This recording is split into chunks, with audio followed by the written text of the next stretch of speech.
투표에 대해 생각해 본 적 있나요? 2025년 6월 3일에는 제21대 대통령 선거가 있습니다. 선거일 기준으로 18세가 되는 사람은 투표를 할 수 있는 권리가 주어지니 권리를 꼭 행사하시길 바랍니다. 보통의 선거가 그렇듯 대통령 선거는 가장 많은 득표수를 기록한 사람이 다음 대통령으로 당선됩니다. 그렇다면 만약 두 명의 후보자가 같은 득표수를 기록한다면 누가 다음 대통령으로 당선되는 것일까요?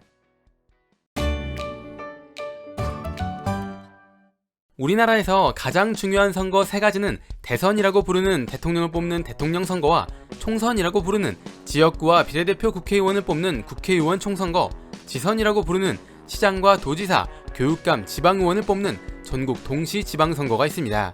2024년 기준 우리나라의 인구수는 5,100만 명 정도 되는데 이 중에서 투표권을 가진 사람은 4,400만 명 정도 됩니다.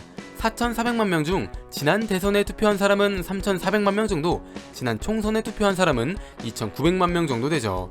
친구들끼리 여행지를 고르거나 학교에서 반장 선거를 하는 것처럼 적은 사람이 투표할 땐 동률이 되는 경우가 발생하긴 하지만 이렇게 많은 사람이 투표하는 경우 동률이 발생할 가능성은 아주 적습니다.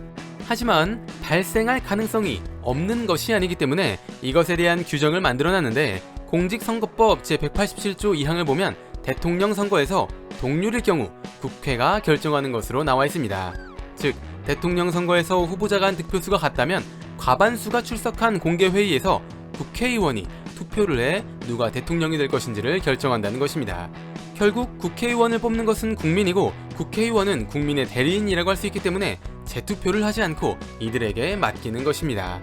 하지만 총선, 지선의 경우엔 국민을 대신할 마땅한 기관이나 사람이 없기 때문에 조금 다르게 진행되는데 공직선거법 제188조, 190조, 191조를 보면 총선, 지선에서 동률이 나오는 경우엔 연장자가 당선된다고 나와 있습니다. 즉 동률이면 나이가 더 많은 사람이 이긴다는 것이죠.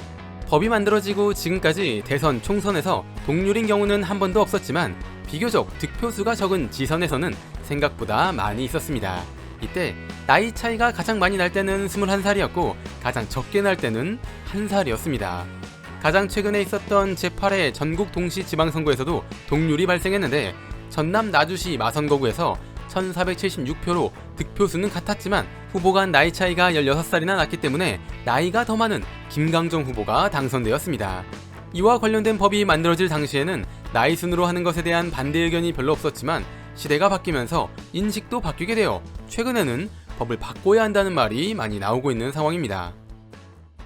뇌를 채워줄 은덩어리 지식들, 오늘의 은잡지 영상은 여기까지입니다. 시청해주셔서 감사합니다.